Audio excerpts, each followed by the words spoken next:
No, I'm kidding. It's fine. Thanks, A lot Julianne. of words in there. Anyway. Yeah, it's a mouthful for sure. But thanks again, everyone, for joining us for this public information meeting. I'm sure we've got quite a few repeat guests who've maybe been on some prior public meetings. So we'll try to do a brief recap of where we've been, and then get into the updates. Just for everyone's information, this session is being recorded, so just want to make sure everyone is aware of that. Can we go to the next slide? So again, our agenda for today, we'll reiterate our project goals and the background, what's brought us to this point. We do want to make sure we give an update on the ongoing coordination and outreach to this point. That includes today's efforts, as well as some more targeted stakeholder outreach. Then we'll get into the actual BRT planning itself, our proposed alignment up and down the Route 110 corridor, and some of the specific characteristics of this particular line, and then move into next steps. So we anticipate about 45 minutes to an hour of presentation, followed by some Q&A. Next. So Nora is going to lead a poll for us before we get into the subject matter. All righty. Well, thank you, Jonathan. And good morning, everyone. So what you want to do to participate in this Slido, which is a way of collecting some input, is either use your phone and use your camera and use the QR code, and that'll take you straight to the Slido. Or if you're on the phone, you can go to slido.com and type in the number that is on the screen, 058633, and you will come into our meeting. What we'd like to know is how you heard about this public meeting. It's important to us to know how to reach out and how to connect with people. And the best way to find out is to ask you. So whether you heard from an email, or you heard on Facebook, or you saw a flyer, or you saw it on Twitter, maybe you picked it up from a website. Maybe there's something we don't know about. That would be under other, but we'd like to know where you're hearing about opportunities to participate so that we can make sure we get the information out. So it looks like most people heard about this from their employer. And the number 2 on that is through email. But we have a good strong showing for Facebook, a little bit less for Twitter, but that seems to be another resource. And then we have word of mouth and other showing up with an equal 6%.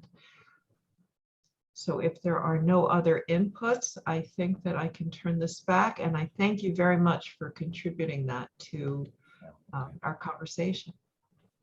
What we want to know in this second question, we're going to keep going, is what your role is in the community. Using the same kind of Slido, you're going to be answering this question for us. We'd like to know who's participating in these calls. Are you a resident? Do you own a business? What is your primary role? Do you work for a public agency? Are you part of a community-based organization? Are you a student? Are you an employee in the area? What is your role in the community? So it looks like we have 33% of our attendance, or shifting around now. A good percentage of our attendants are residents. We have public agencies are well represented here. We also have community-based organizations, employees, not seeing business owners, and I'm not seeing students, but so we now know who is on the phone. So for the speakers who are going to be carrying on from here forward, just keep that in mind as we're talking. So thank you very much, everyone, for participating, and I'll be back a little bit later. Great, thank you, Nora, and thank you again, everyone, for your responses. We can go to the next slide. So just briefly, this Route 110 Bus Rapid Transit Initiative falls under County Executive Ballone's Connect Long Island Regional Transportation and Development Plan. And just to break that down into the 5 major principles of Connect Long Island. Number 1, we support investments in mass transit, particularly in the Long Island Railroad. So investments like the 2nd track project, 3rd track, East Side Access, ongoing initiatives basically just to improve mass transit access in Suffolk County and connecting to the major jobs in Manhattan and in New York City. The second thing is to support developments in downtown areas and areas around train stations or transit-oriented developments. So those are our historic downtown areas and newly emerging TOD areas throughout Suffolk County, either along major bus lines or along train stations. The third piece is to connect those train lines and TODs with north-south, true north-south rapid transit. So that's where the Route 110 bus rapid transit project fits in. The fourth step is to connect all of those places to our major academic and research institutions. So places like Farmingdale State College, Cold Spring Harbor, Brookhaven National Lab, Stony Brook University. And finally, the fifth step is to introduce a network of open space and green space and recreational space that sort of permeates the whole county and provides a recreational asset for all of those places. I just want to address the comment in the chat for a moment to make sure that our translator is available and on the panelist screen. I did try to promote before. Let me make sure that went through. Does not appear that it went through.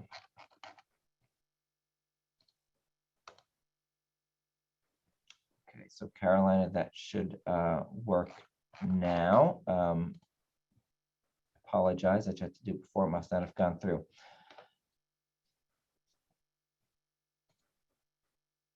Okay, so that's Connect Long Island. Next slide.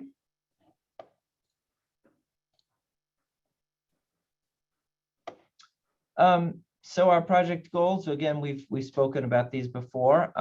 We are looking to improve mobility and connectivity, not just up and down Route 110, but really across all of Suffolk County. We recognize that Route 110 is a major jobs corridor and a significant percentage of the county economy and really one of our most important corridors, which is why we've chosen to focus on it and try to improve and provide the best possible transit service that we can.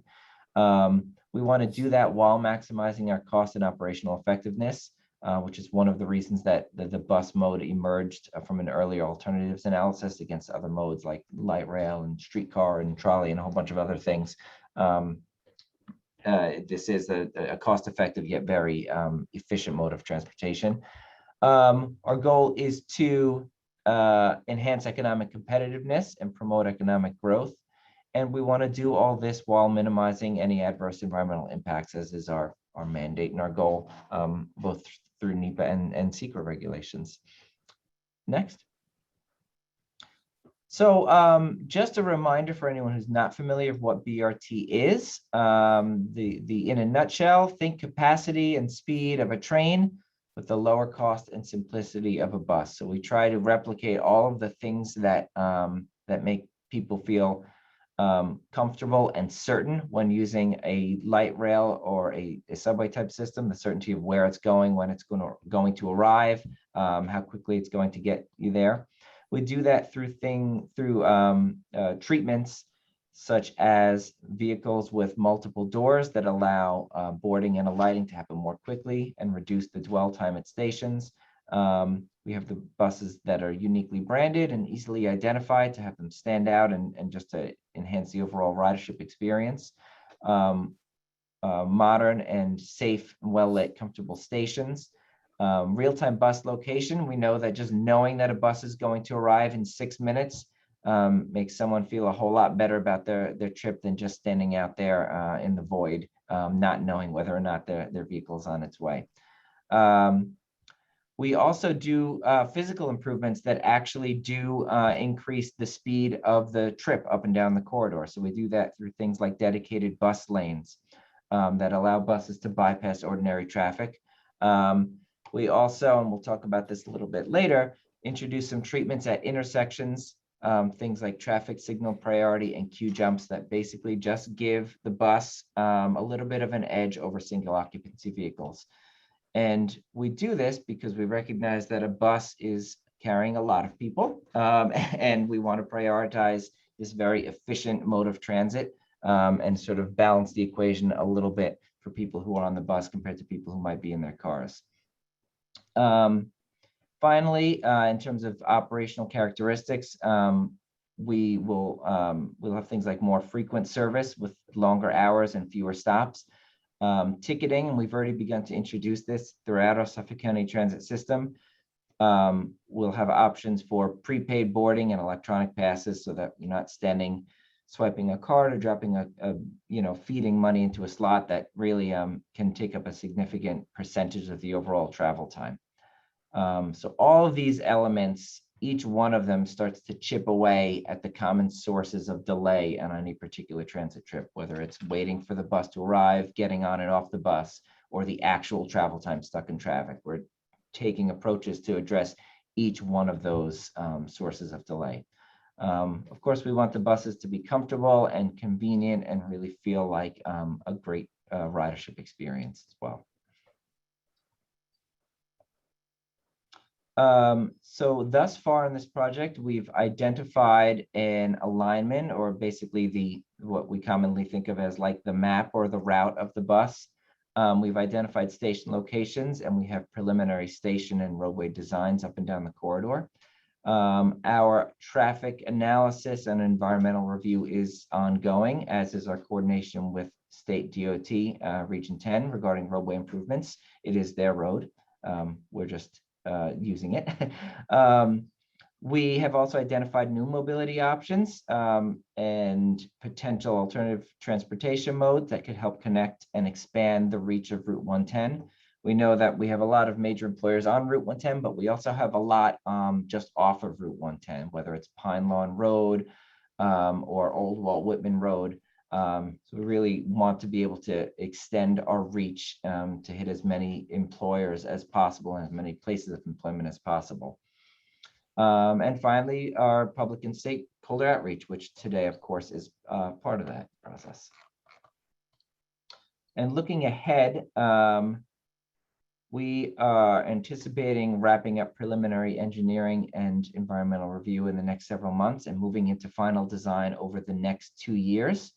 With anticipation for funding and construction to begin in 2023. So really, when you look at the overall life of this project going back to 2010, we're in the home stretch, and we're looking forward to a successful completion and implementation over the next few years.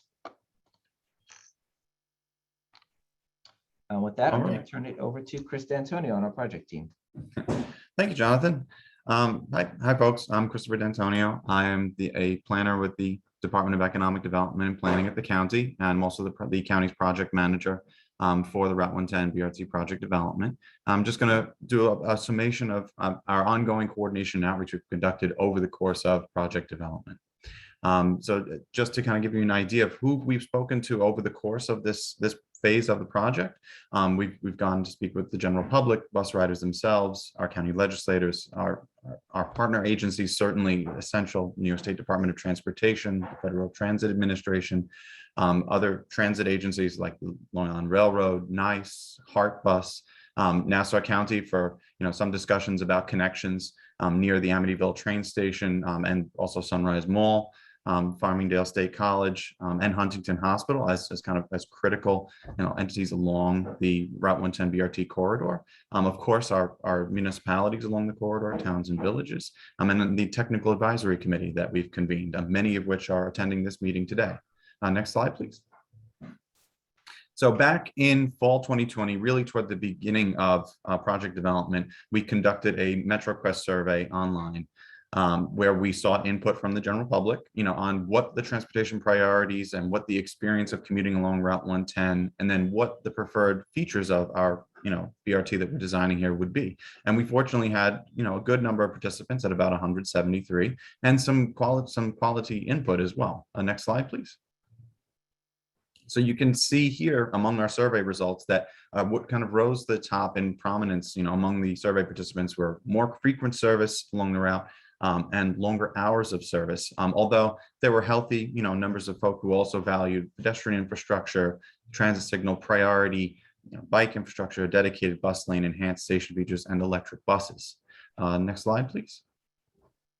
And this just kind of recaps the prioritization of various features. So the blue lines represent the number of people who ranked those items like more service, connecting to Long Island Railroad, need to reach jobs off 110, that just rank them in their top 5. But then that trend line that you see ranks how highly the folks who did put them in their top 5 ranked them. So, for instance, the enhanced bus features were not necessarily among many people's counts, but those people who valued it very highly. Whereas many people value more service and shorter waits, it didn't reach as high of a valuation per person as some of the other features did.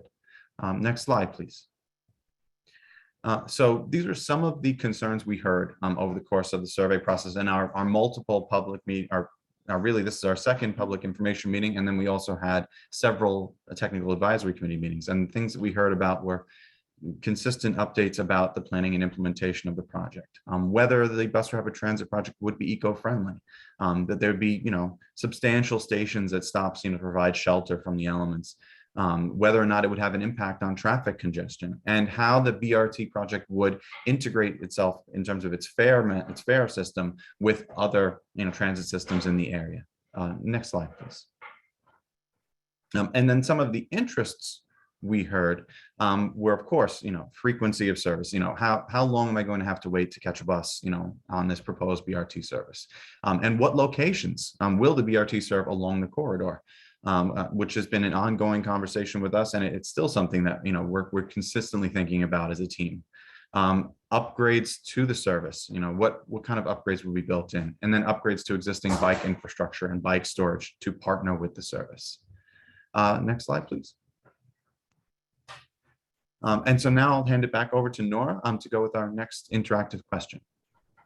Thank you, Chris. So we have heard from you about your role in the community, and we have heard from you about what brought you here today.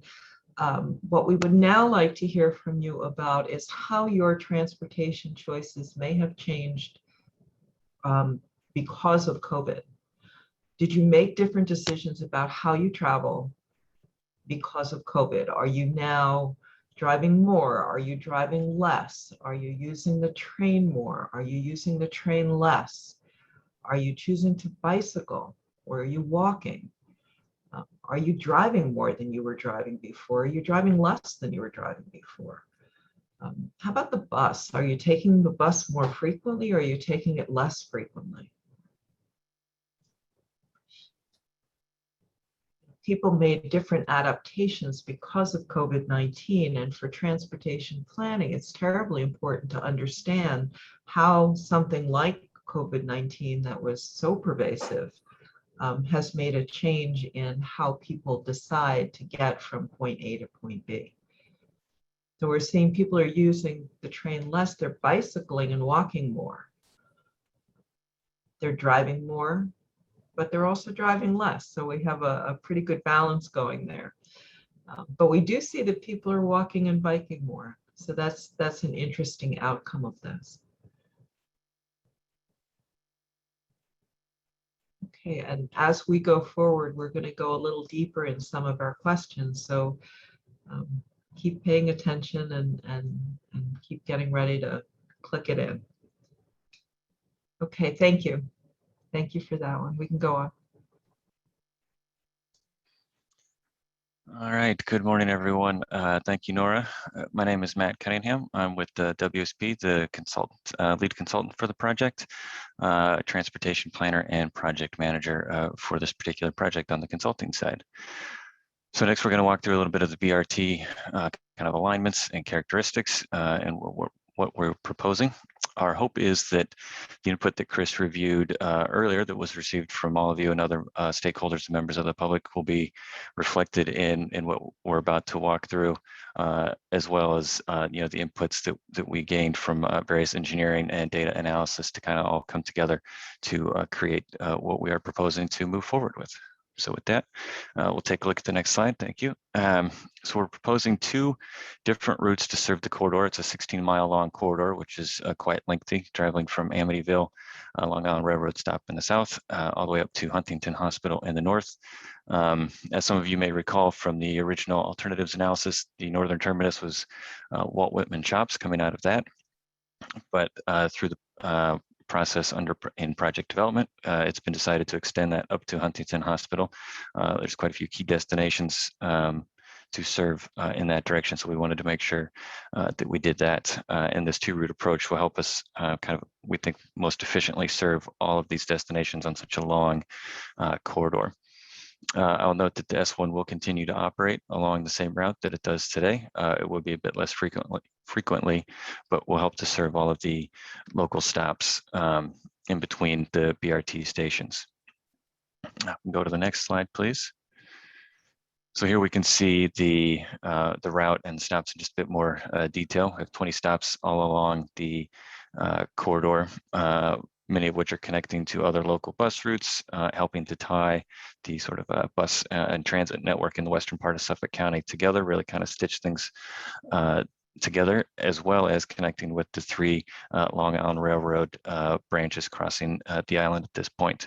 Those will be significant activity generators for the service. So we want to make sure we make those connections. In particular, at the Ronkonkoma branch, and this is sort of one of the reasons why we have this two-route approach. Originally, there was the hope that the BRT could connect to that branch at a reopened Republic Airport East Farmingdale station. That's not currently in the plans right now. So hence the travel over to Farmingdale station and using that as a terminus for the yellow route. So we think that's kind of an efficient way to serve that Long Island Railroad station. Should it reopen at East Farmingdale someday, service can certainly be adjusted to make that connection there as well. We spaced the stations about 3/4 of a mile to a mile apart, which is pretty standard for BRT. That way it helps to kind of keep service moving quickly and efficiently, but still hitting all of the important destinations along the way. And the S1 will stop at all of the BRT stops as well. So if you do need to make that transfer to get just a couple more stops on the local route, that will certainly be available. As Jonathan was discussing, all of these stations will be a high quality with nice amenities and everything for the passengers. And I'll just note too that, and we'll talk about this a little bit more as we go on, but the service will be traveling within existing right-of-way for the full length of the corridor. So there's no significant property acquisition planned or anything that will really impact that, or travel lanes. All existing travel lanes will be maintained as well. So there shouldn't be too many significant impacts for non-transit riders using the corridor. If anything, it'll help provide improvements for them as well. So if we could go to the next slide, just zoom in a little bit here on the southern part of the corridor. Here we can see making a couple different of the Long Island Railroad connections, like I talked about. A couple of the key destinations here, the airport. We've got various commercial developments and apartment complexes, new development coming in at Loudon Ave, and so making sure we serve that. And then, of course, a key connection is with the Farmingdale State College. We've worked closely with the folks at the college there, and thank them for that coordination. That's been a very fruitful partnership. And so we're hopeful that the BRT can help serve college students as they connect either to Long Island Railroad or other destinations along the corridor, while we kind of balance that with serving folks on the east side of the corridor as well. So I think, and then this is sort of, the southern part of this is where we see just the blue route operating, but even there we'll still have good service maintained. Now we can go to the next slide. We'll look at the central part of the corridor. And here is really where we see the heart of a lot of the employment areas. Jonathan talked about this a little bit earlier, this kind of big employment hub, different corridors and sort of spreading on both sides of the corridor in the central area here in and around Melville. So this is in particular where some of those new mobility options will be particularly useful. It could be things like bike share, scooter share, maybe it's sort of flexible on demand. Transit, those are all still to be determined. Certainly connections to existing Suffolk County transit fixed routes that will help make additional connections to serve those areas that are maybe just a little bit beyond a walking distance from the BRT stations. Walt Whitman Shops, of course, another key destination in that corridor. And there's a bit of a transit center just to the south of the mall. Many of you may be familiar with, so the BRT will stop at that sort of kind of loop of different routes that go there, providing connections both to additional Suffolk County transit routes as well as Huntington area rapid transit. So making some good connections there. And as we travel north, we go across Jericho Turnpike, and we'll go to the next slide and we'll look at the northern part of the corridor. And as many or all of you know, the right-of-way really narrows down as we get north of Jericho.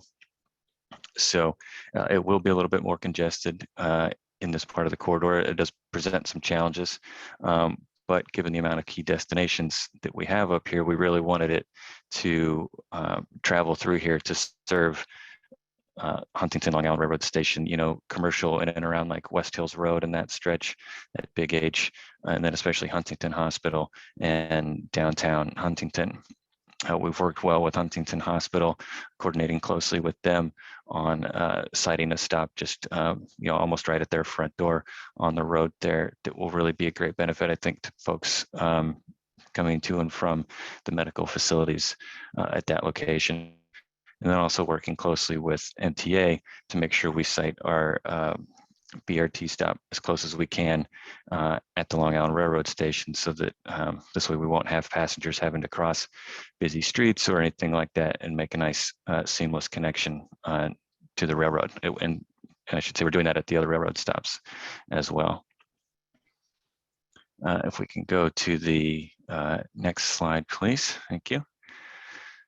So just want to touch on some of the proposed service characteristics here.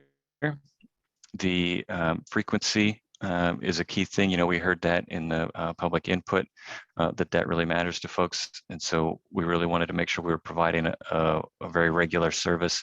So peak hour frequency will be every 15 minutes for each route. So a stop that's served by both the blue and yellow routes, that would be service every 7.5 minutes. And then same goes off peak, 30 minutes if there's one route at a stop, and then every 15 minutes when there are both routes serving a stop, which is the majority of the corridor. So I think that's a really high quality service for much of Route 110, which we're excited about. Right now, we're thinking the peak hours would probably be about 6:30 to 9:30 in the morning and about 3 to 6 at night. And then we also have, and in part based on public input, extended the service hours a little bit into the evening, longer than what the S1 currently operates. We heard that there was more interest in that. So we have extended, we'll be operating to 10 on weeknights and to midnight on weekends, so that we can catch people that either have to work later into the evening or are out and about for social activities and the like, to make this a more useful service all through the day. So I'll go to the next slide, please. And we've got a couple of kind of key BRT elements that we wanted to talk about how they're playing out here in the corridor. Jonathan talked about dedicated bus lanes earlier. So we have sort of in the kind of teal color here where we're proposing to put dedicated bus lanes in each direction. We've got about 6.5 miles of dedicated bus lanes traveling both north and south, for a total of about 13 miles. And they'll all be south of Jericho, like I mentioned, because of the right-of-way constraints that we hit north of Jericho Turnpike. But south of Jericho, where we're proposing to put these in, we will be using either shoulder space that does not have current traffic on it, or on-street parking. And where we've considered parking, we did a parking utilization analysis throughout the corridor, found it's quite low in many areas. And so, the impacts of converting that to a bus lane should be quite minimal if there were locations that had no off-street parking available. For example, we did not want to put a bus lane there. We want to make sure, local businesses, there's a handful of residences along the corridor, make sure that everybody has parking available. So if it's not there off-street, we want to preserve that on-street parking. Then the other thing I'll note about the bus lanes is they will also allow for right turning vehicles. So if you're driving on the corridor and you need to make a right turn into a local business or onto a side street, you will be able to use that bus lane to make your right turn and kind of pull out of the traffic through lanes. But the bus lanes will still preserve all of our travel lanes as they are today. I'll go to the next slide. And another key element of our service is TSP, transit signal priority, as Jonathan mentioned earlier. So we're looking at implementing this at about 60 to 65 intersections, potentially along the entire corridor. This will be particularly helpful where we don't have bus lanes and traffic might get a little bit more congested. And it won't, a bus won't activate this at every intersection every time it goes through, but if it kind of hits it at just right, it can hold the green light for just a few extra seconds. And by holding a green for just, 3 or 4 seconds and allowing a bus to move through that intersection, that's then saved it, say 60 seconds that it might have spent waiting at that red light. And so just those little tweaks can really add up to significant travel time savings along the course of a corridor. And we did look at the impacts of this, particularly for folks traveling across Route 110 on cross streets, and it's really pretty negligible because at any given intersection, the impact is just a few seconds on the signal. So it's not significant for those folks traveling, but like I said, it does really add up for the buses and the passengers that we can really move them through a bit more efficiently and quickly, helping our travel speeds. And then finally, to the last kind of key element here, on the next slide, we wanted to address some bicycle and pedestrian improvements. It's a key goal for the project to ensure that bicyclist and pedestrian safety is accounted for. Every transit user is a pedestrian or potentially a cyclist at as part of their journey. And so we wanted to make sure that we have safe crossings at all the intersections, that sidewalks are present and connected to all of the BRT stations so that people can get to and from where they're traveling safely and comfortably. We've identified some potential alternate bike routes kind of parallel to the corridor so that those who are cycling can have safe places to ride and not be on Route 110. We will provide bike parking at any station where there's at all any space. We'll be sure to have secure bike parking at those locations so that you can bike to a station, lock up and travel. Or also we're looking to have bike racks potentially on the front of a bus, say, so that you can travel with that along your journey. And then we'll provide level boarding at stations as much as we possibly can as well. So that'll be a nice way for folks to don't have to do big steps up. It speeds up the boarding process and it's much more accessible for folks, say using a wheelchair, or using a stroller or a shopping cart, so on, to help with that accessibility. So that's it for I know I kind of ran through that kind of fast, so certainly please feel free to ask questions and we can clarify anything. But with that, I will turn it back over to Nora for another Slido question. Thanks. Thank you, Matt. And before I do, I just want to mention to anyone who joined after Julianne's introduction up front, if you are posting questions in the chat, they are going to be addressed. Julianne will be managing a Q&A as soon as we get through the rest of this presentation. So one of the things that we've been talking about is what else would help in the corridor.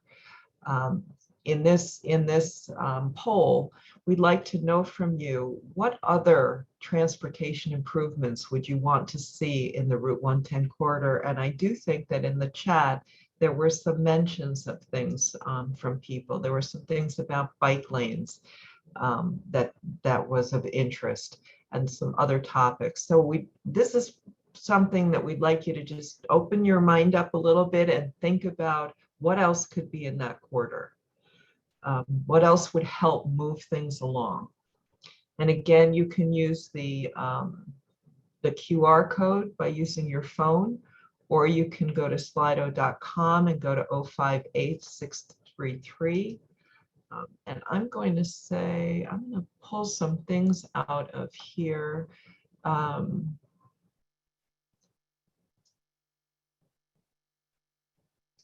So that last mile, so there's some conversation about last mile shuttles. How do you make the last mile of your journey? Complete streets. We're looking at some of the coordination with different programs, looking at rideshare integration. Some of these things have to do with reducing congestion, but also addressing some of the climate issues that we're trying to address moving forward. Safety and pedestrian crossing. I know that's something that Matt talked about a little bit. Maybe we have to go a little deeper on that and talk about it. Bike sharing. Could we be looking at some bike sharing? And what about lowering speed limits altogether? Is that a good idea? How about fare integration with other systems? That might be important to encourage people to use the BRT and use it as part of their journey solution. Somebody else doesn't want those speed limits going down.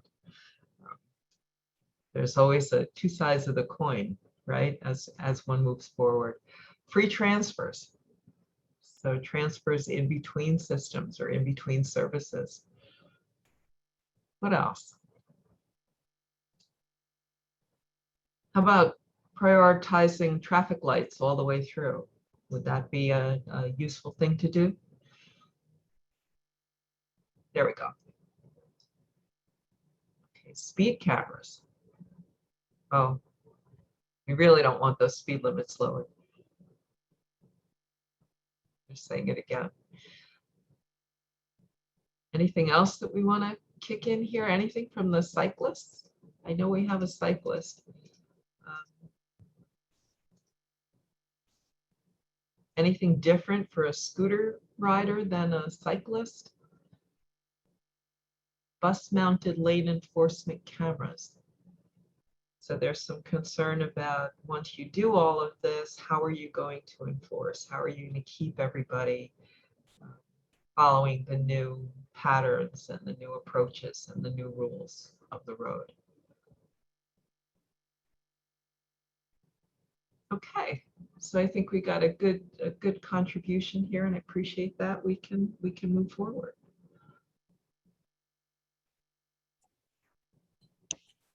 All right, good morning, everyone. My name is Darnell Tyson. I'm the Chief Deputy Commissioner at Suffolk County Department of Public Works, where we run the existing bus system and would actually be overlaid by this BRT line that's in design. Next slide. So we just get to, obviously the project team has talked a lot about how the project has progressed, a lot of different, the evolution of the corridor, whether that be the addition, of service to connections to Farmingdale or extensions farther north. And so we're really excited about this. But as we move towards the end of this phase of study, some of the next steps include coordination with the Federal Transit Administration. They are the lead agency that will be reviewing this project for us. So we've had meetings with them as well as our partners at DOT, but we will continue that coordination to make sure that this corridor meets the metrics for what BRT is. So again, second point, we will continue to work with state DOT on the design of the corridor. To evaluate the viability of, we have approximately 6 miles of shoulder running sections of bus lane that we would like to have. So we'll continue working on the specifics of that design. And then also the locations that we have traffic signal priority proposed and queue jumps. So that discussion is ongoing. Again, as was mentioned, it is state DOT's road. We will continue that as we move through preliminary engineering project development. As Matt described previously, the intent or the expectation is that the environmental review will result in an expected categorical exclusion, which essentially means that there will be no substantive changes to the roadway or to the footprint in order to design this BRT project. Our intent is to complete preliminary engineering, as Jonathan mentioned, within the next few months and develop cost estimates for all of the major components of the BRT system, roadway configurations, the buses, station redesigns, and again, use that information as we move forward towards the construction and funding amounts needed to construct the various items. And we'll also finish and complete the application for CMAQ funding, which is primarily how we have funded this project to date. And that stands for congestion mitigation and air quality improvement. Again, the premise is that running efficient and frequent bus service along the corridor will take more folks out of their cars, make transit more effective, thereby reducing the amount of congestion and pollutants that are released into the atmosphere. So next slide. With that, I'll turn it over to Nora for one more question, or was this already covered? Oh, I'm sorry. Actually, no, it's a new question. Sorry. It's a new question. Thank you, Donna. So I believe this is our last question. Are there other transportation improvements you'd like to see in the Suffolk County transit system? I think there were some comments that came in through the chat that were raising some questions about coordination. That was a transportation improvement that people would like to see. Are there other things? Are there other extensions of a bus line? Are there other methodologies that you'd like to see implemented? Smaller transit vehicles. What else would we like to see? Multi-ride tickets, weekly, monthly tickets. Are there some things around climate change that we'd like to see happening? I want to take a jump forward. An integrated bike share. So we heard about a bike share for a request for consideration for that on the BRT line, but also integrating it throughout the Suffolk County transit system. Better shelter maintenance and snow removal. I saw some questions about snow removal in the chat. More direct routes for standard buses. Free transfers. So these all seem to be things that you're looking at that would contribute to people using a transit system. Extended hours for healthcare and restaurant workers. They operate on a very different schedule for many people. Micro transit opportunities. Snow removal has come up more than once. And then Google Maps integration. So leveraging some of the social platforms to be able to communicate better about what's going on in transit, what the opportunities are for people. A Montauk line that's electric and multi-track and connected. Time transfers between LIRR and buses so that people aren't waiting at either end or missing at either end. Extended hours, smaller buses. Some of these are different ways of saying the same thing, but we're hearing some themes coming out about meeting the needs of different kinds of stakeholders and communities. So this is information that goes that will be collected and then shared with the project team as well as with Suffolk County, so that they can be thinking about this as they move forward and consider different ways of addressing transportation needs. Better sidewalk connections. An app so that you can more easily and readily purchase tickets and perhaps store them on your phones. Okay, I think we've got that. You can keep adding if you wish. The poll stays live. so we can keep collecting even after we have gone to the next slide, which I think we're going to do now. I want to thank you for contributing your input, and I believe we're turning this to Julian. Thank you so much, Nora, for those interactive activities. I love those, so fun. All right, thank you to the project team for introducing us to all that information or updates. If you've been to other public information meetings before, we'd like to open this webinar up to Q&A. So I'm going to go throughout the chat and read some of the comments that have been posted throughout the webinar. We're going to go through this together. The project team will be patient and answer all your questions. At this point, you're welcome to continue to write your questions into the chat. If you'd like to speak to them, you can raise your hand, but we're going to go, in order, make sure everyone gets their fair time. So let me scroll all the way up. And if people could use the Q&A, no, I was going to say the Q&A function might help us manage it a little bit better if there are additional questions as opposed to the chat, but yes, anything works. We're here. You can either use Thanks, the chat or the Q&A, but Jonathan is right. It is easier for us to identify questions in the Q&A portion at the bottom of your screen. Okay, so let's start with these questions. I have to just go through a few. Hold on. Okay, so this one's from Dennis Siri.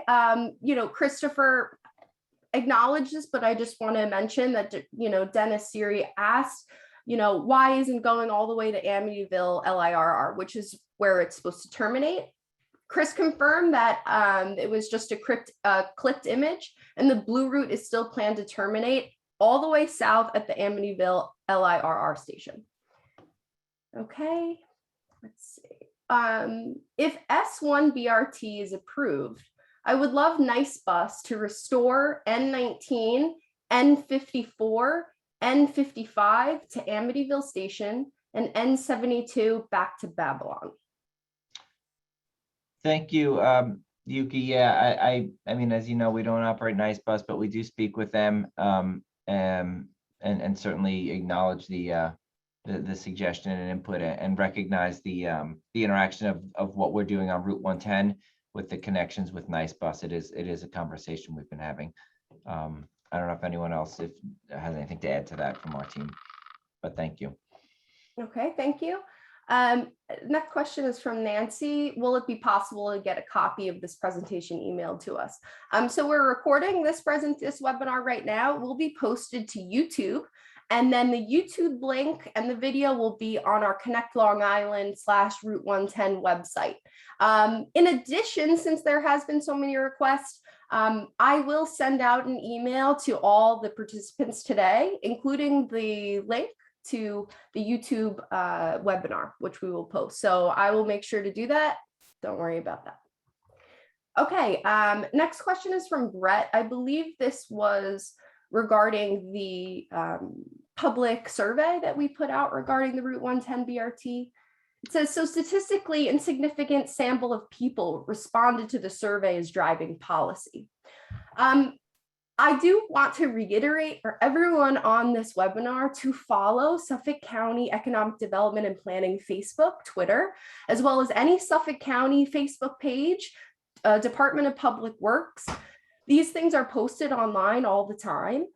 We have reached out to libraries, universities throughout the Route 110 corridor, major employers. So it is due diligence for the public to be involved on these social media accounts and gather the information that they're supposed to.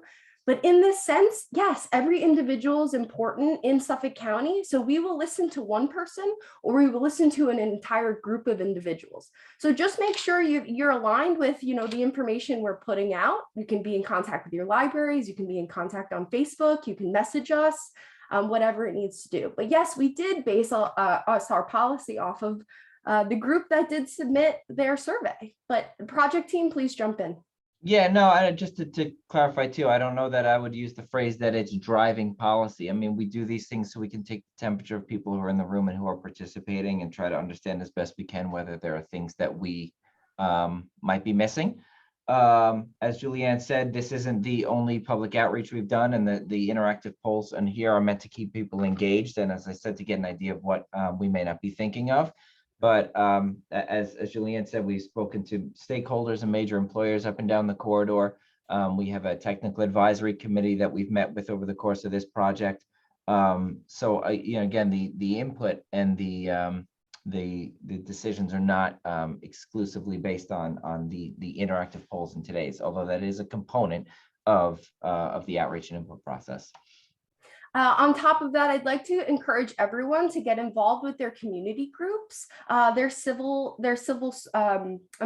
community groups, as well as chambers of commerce. You can get significant information from these groups, and Suffolk County is always in contact with these people that will welcome you happily into that community. So make sure you're reaching out to your local community groups as well. Okay. Let's see, can this presentation be emailed? Yes, I will definitely email it to every participant here. This one is from Joanne. Will there be transfers between the blue and yellow routes? Yes. Right. I think we're starting from a baseline currently where, Suffolk County transit routes, you can absolutely transfer between them. I think currently it's for a quarter. We haven't yet settled on transfer policy between the blue and yellow routes as part of the BRT service. So that is, subject to further discussion, and could evolve as the project development continues. Thank you, Chris. Is the map stops available online? I did add the connectlongisland.org/Route 110 link that you can go check out the map. If I'm not mistaken, we are working on a more updated version of this map that will be posted online. But for now, you are able to view the stops right now online, connectlongisland.com/Route 110. Project team, any additions? No, that's all good. All right, Jerry, who will be running the system? The management of Suffolk Transit is awful. I have been trying for 2 years to get someone to put up signs at the newly renovated Wyandanch LIRR station showing where the buses stop. Is that asking too much? Ridiculous. Oh, hey, this is Darnell. I want to speak to that. So I think the key point here to note is, so the Wyandanch Railroad Station is just a little east of the 110 corridor, but the area that is being referred to is under construction. So there have been a series of buildings that have been built immediately north of the station, and that construction will continue. So the development is actually anticipated to move to the south side of the station, which is going to require that we move the existing 2B, 23, and 33 stops. Once they move, once the construction is done, they will be adjacent to the station. So we will not need wayfinder signage. So I definitely appreciate the information shared here. And the other thing is, I think there was a thought that the 23, should stop north of Wyandanch, and that shelter that's been placed there was installed by the town of Babylon, but it was without consultation with us, and so right now, as it is, it's not ideal. So as this reconstruction or this construction continues, one of the things that we'll look at is whether or not it is better to site that shelter so that customers standing inside it can get a better view of the bus, and the bus operator can see customers. So points duly noted. The area though is still under construction, and once it's done, you'll be immediately adjacent to the station. Thank you, Darnell. All right, we have another comment from Yuki regarding the approval of the BRT. Would like to Transdev Nice Bus to restore daily and 79 bus. Thank you, Yuki. We kind of, went over this before that we're not Nice Bus, but we are speaking to them. So we'll definitely take your comment into account. Next one is from Jerry. Much of 110 north of Route 25 is one lane in each direction. How will this new service fit? So I can take this one, Julianne. Sure. So as Matt Cunningham from our consultant side of the project team mentioned during the presentation, we of course have several segments of the corridor that up until Jericho Turnpike that would have curb running bus lanes, but we do recognize that north of Jericho Turnpike, we don't necessarily have that shoulder space available to create curb running bus lanes. So it will have to run in what we call mixed traffic in the existing travel lanes of 110 going up through downtown Huntington to Huntington Hospital. And as we mentioned also during the presentation, we're exploring traffic signal priority, transit signal priority at several intersections along the corridor. And that we'll also be looking at deployment of that, in that section north of Jericho Turnpike. So that will hopefully facilitate movement of the bus rapid transit vehicles, north of Jericho. Additionally, something we didn't quite delve into, but I'll just mention it, is a transit facility known as a Q-Jump. So partnered up with transit signal priority at an intersection, there's a possibility at some intersections to maybe create a kind of a slip lane on the right-hand side, so that BRT buses can sometimes get a little bit of a head start at some intersections, which would help, further facilitate movement of the vehicles, north of Jericho. So just want to say, so we're hoping with those things helping it along. And of course, it having that kind of limited stop and stop spacing as we indicated on the routes, that will still keep the service moving, relatively expediently, even through areas where it has to operate in mixed traffic. Thank you, Chris. Mhm. Okay, next question is from Sean. I am a biker, but I would imagine a great portion of bus riders may not be as keen on the idea of scooter/bike to finish the last mile of their commute. Parenthesis, especially in bad weather. Is there any flexibility in the BRT right of way to make rideshare services a seamless connection as well?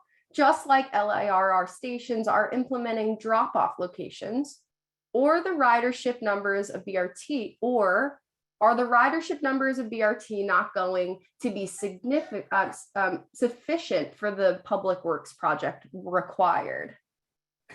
Would you like me to repeat that one? I think you got it, yeah. I think I'll give it a shot. Okay. So that's a great question. So thank you. I don't think we envisioned, anything that would prohibit rideshare services from also operating, in complement with the bus rapid transit service at any of the stations that we're currently proposing. In fact, I look to, we're operating several important termini at Long Island Railroad stations, where I imagine those same facilities would serve the bus rapid transit, just as well as it would serve the railroad in those locations.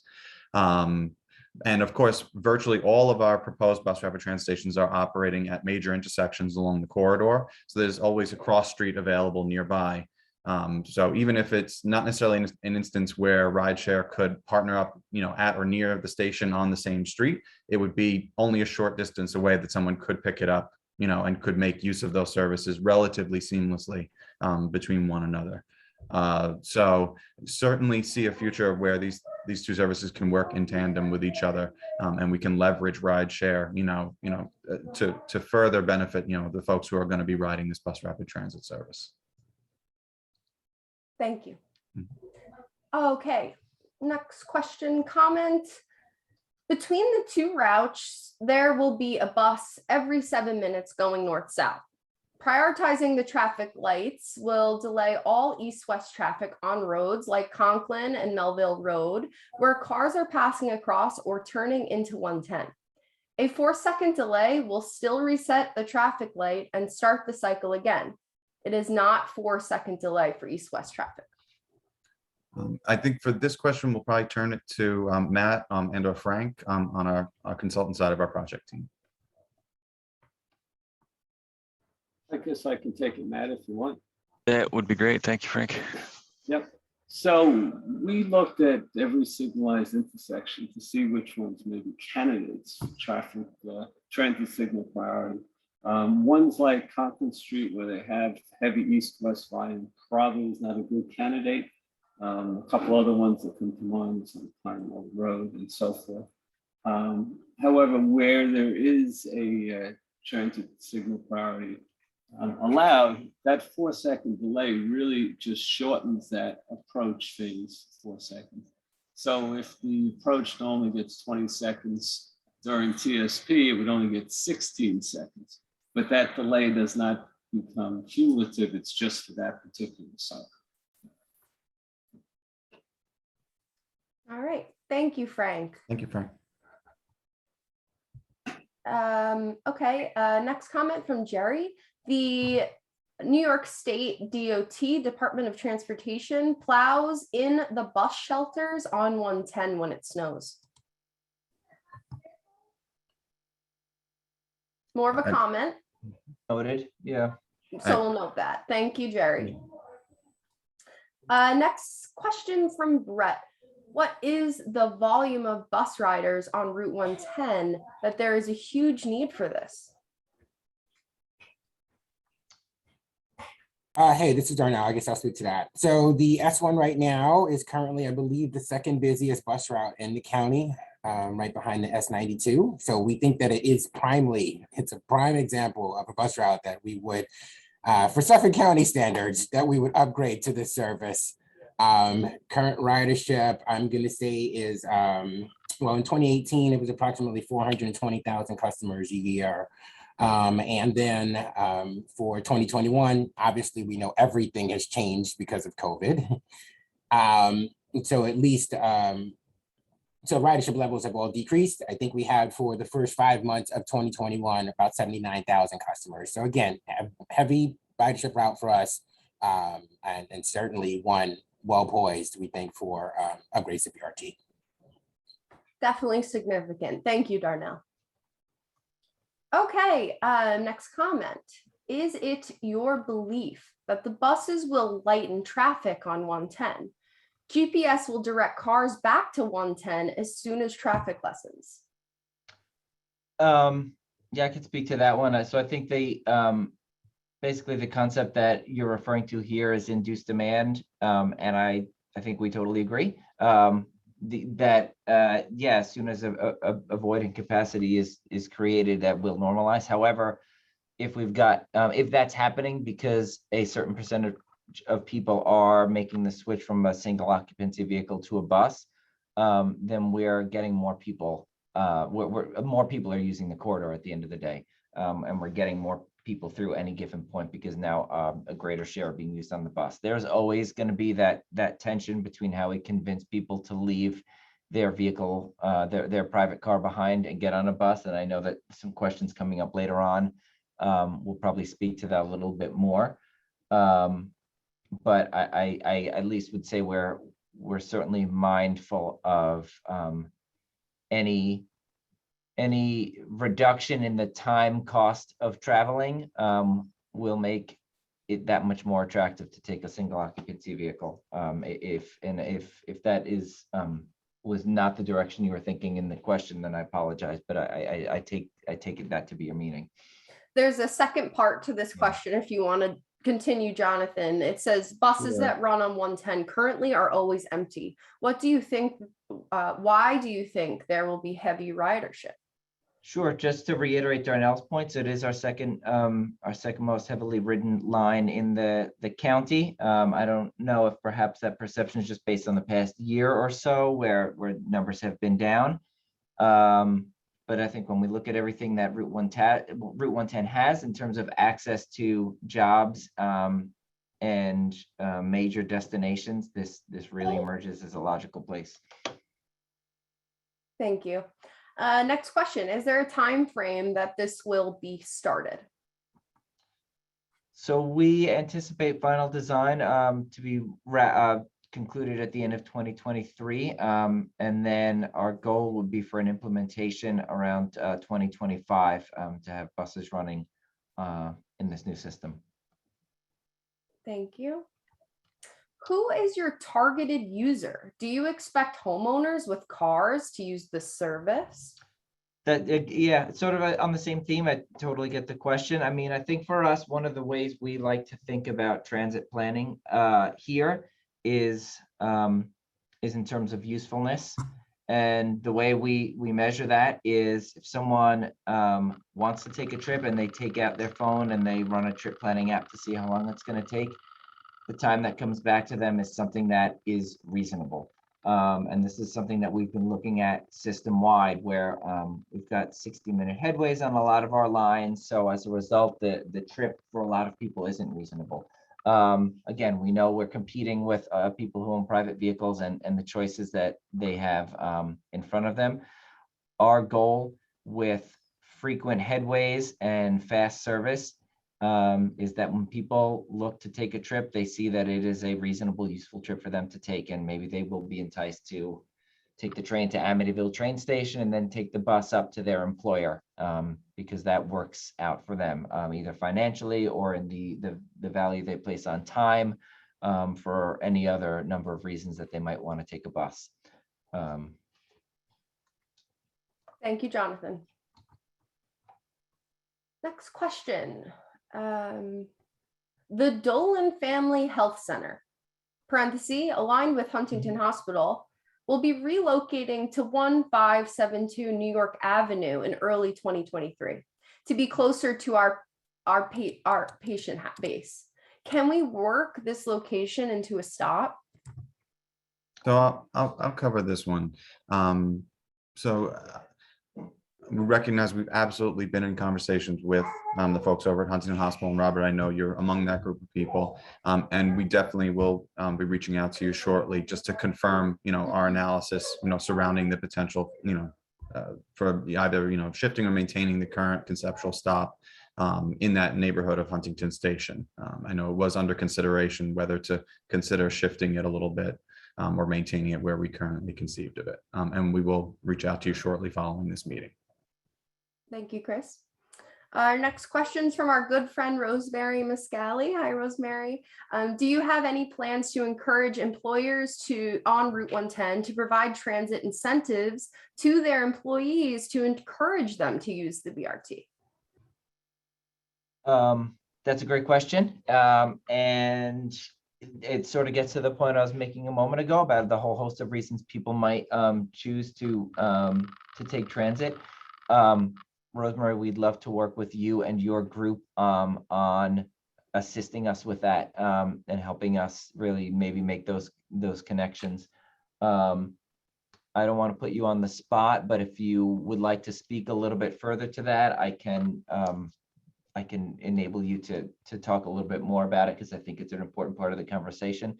But just shoot me a message if you'd like to share more. But I think it is absolutely something we would want to look into, and would appreciate your assistance in doing. Yes, absolutely. We've absolutely discussed this on our calls, and we think it's a great plan, and it's those final steps to push the BRT really where it needs to be. So we would love your help.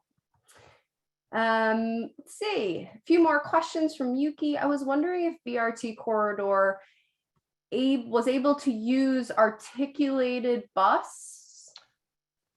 Don't know, maybe, or Matt, I don't think we'd have the demand for the artics right now. Yeah, I think you're right. I mean, I think right now the current design would be that we would use the standard buses. They may actually wind up being electric buses, given the direction that we're sort of moving into over the next 10 years. But currently plans are for a standard bus, not an articulated. And if BRT is approved, are you planning to install Omni Reader on the Suffolk County buses? So from my perspective, I think right now the Omni system, while it's nice, it is very expensive, as I understand it, to buy into. So I think that the options that we have currently for purchasing fares and integration certainly would be included into BRT, or into the BRT system. I think that as Omni rolls out, because it's been sort of like this phased rollout and sort of turn down of Metro card, maybe the fares will change, and so it would make it more easier or more cost effective for outside agencies to opt in. So to be continued, but right now we have like Fast Fare, we have Move It, we do have options to pay your fares, and so those are the ones we would likely rely on, but to be continued. Thank you, Darnell. Yuki did continue on to talk about, and then if BRT is approved, are you planning to install Omni Reader on the buses regarding like the MTA, LRR, Nice Bus discounts for the card to transfer over? Darnell, I think you answered that. I just wanted to make sure I read that second portion. Okay, let's see. Let's go to the Q&As. Our first question over here is from James. What is the time horizon for full implementation?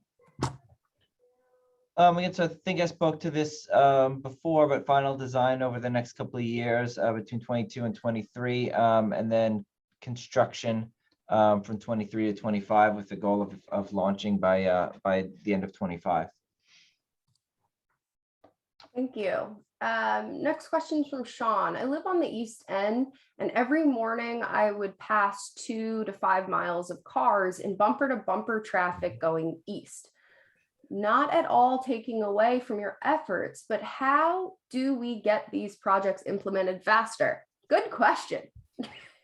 Good question. Well, we can. So honestly, the one demand it of us. Yes. Be vocal in support. It's really it's easy to get people out to oppose something or things that they don't want to see happen. But when there's a project that people want to see happen, they it can be a lot harder. That being said, there are things that just have to take place. There's federal environmental review and state environmental review and permitting and things that just naturally take time. But yeah, I mean, I'm certainly jealous of some cities and places across the country that can slap down cones and some paint over the weekend and have a bus lane Monday morning. And we've seen that happen, and it's great. We don't always have that flexibility. But the more we have people engaged, the more we have people, supporting and speaking in support, it really helps us out. Thank you, Jonathan. I have to agree, as a community engagement specialist, it is extremely important that you are vocal about what you want to see in the county. Show up to the information meetings, or reach out to people, reach out to your elected officials to see what you want to see. I'll go to a lot of meetings with my colleague Stephen Delegati. We go to public information meetings, we present to community groups, and a lot of the time the people there are opposed to any project when we know that there is support for projects. So come out, talk to us here on our projects, and we'll try to get it as fast as we can. Next question is from Nancy. What if you wanted to make a couple of stops along the route? Would you have to pay fare again to get back on?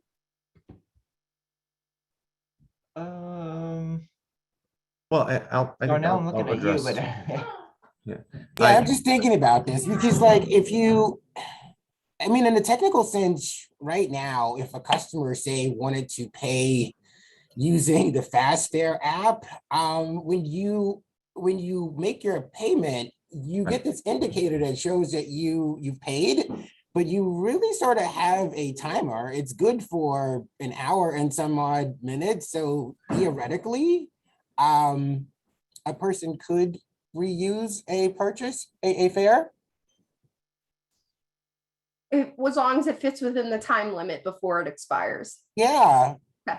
So great, thank you. Okay, next question. How can you keep any bus on time north of Jericho Turnpike when traffic builds up and it can take 20 minutes alone from Jericho to the train station? and if maybe Matt or Frank might be able to speak to that. I mean, I would say generally that's something that would be accounted for in scheduling and timetable development, to know that the travel time there is going to be slower on average, and just account for it in the schedule timing. Thank Yeah, you. I think that's fair, Jonathan.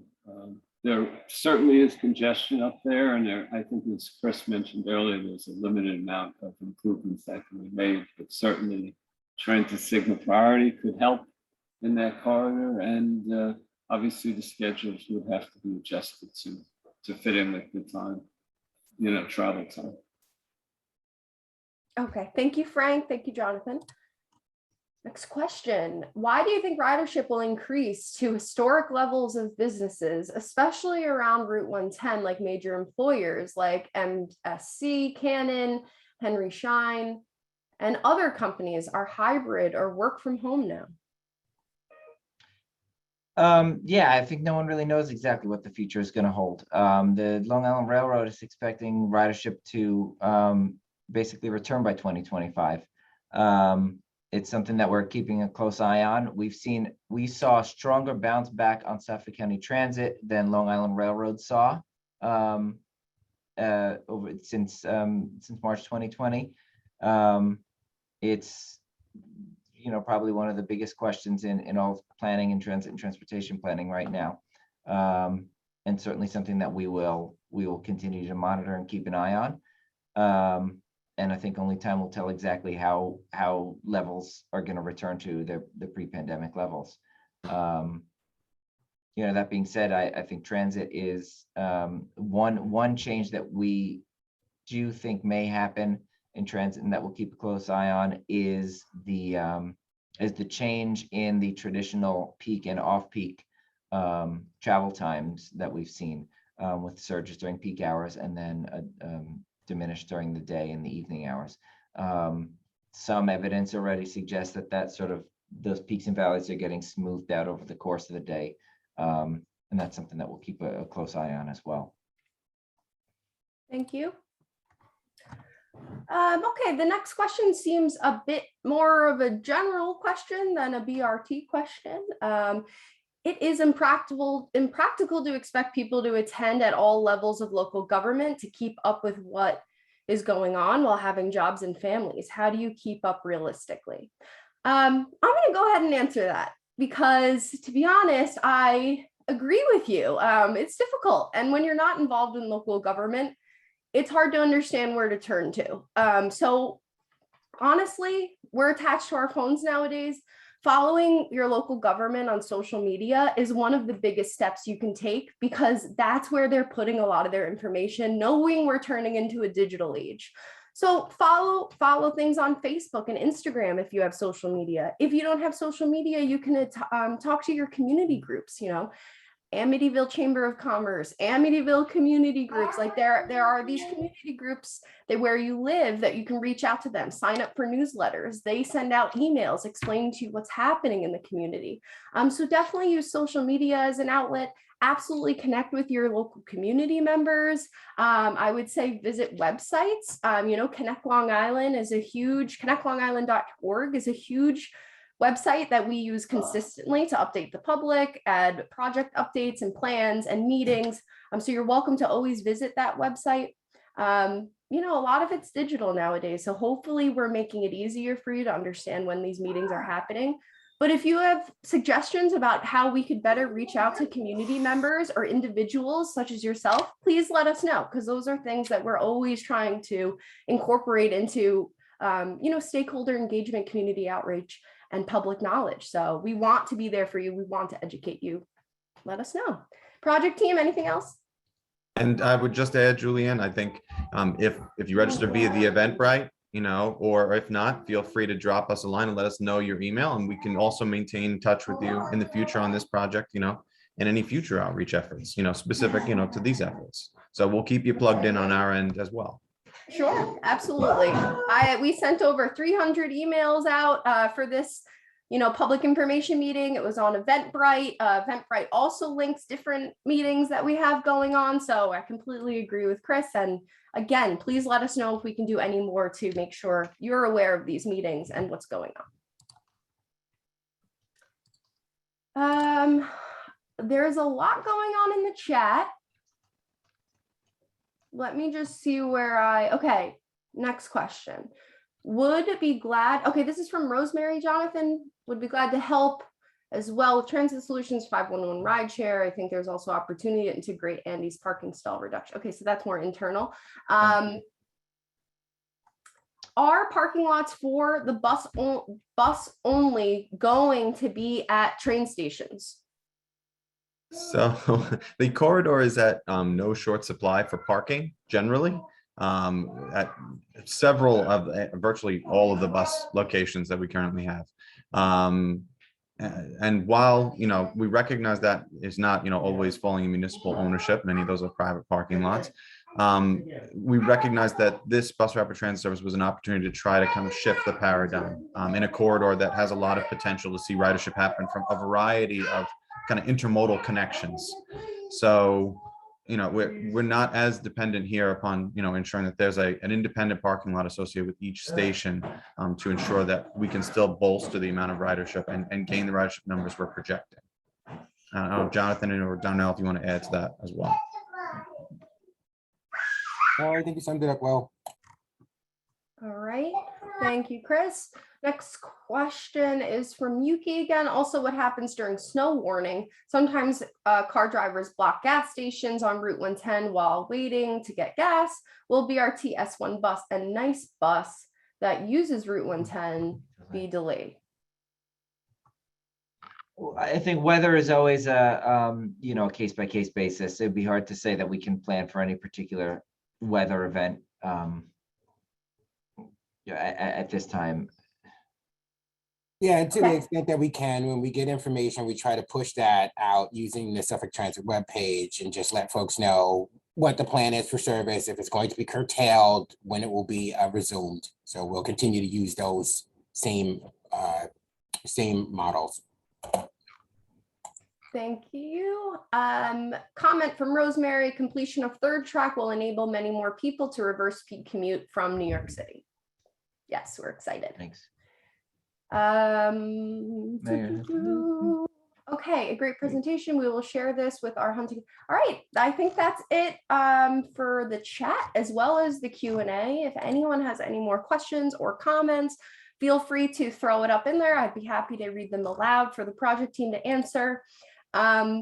Please share information with your community. We are going to send you an email. Every participant will get an email with the link to the YouTube of this video. You can see our faces all over again. It's very exciting.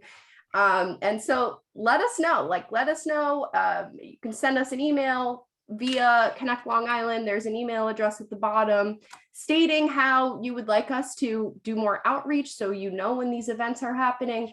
We're always taking input. So again, I will definitely email you the presentation, webinar link, and everything. Thank you so much for your comments and questions today and your participation in our interactive events. This is very exciting for us. We love to bring project updates to the public. It's very important. Anything from our project team? Nope, just thank you so much to everyone and have a great day. Thank you all. Thank you all. Have Thanks, a good everyone. day. Thanks, Bye. Julianne. Thank you.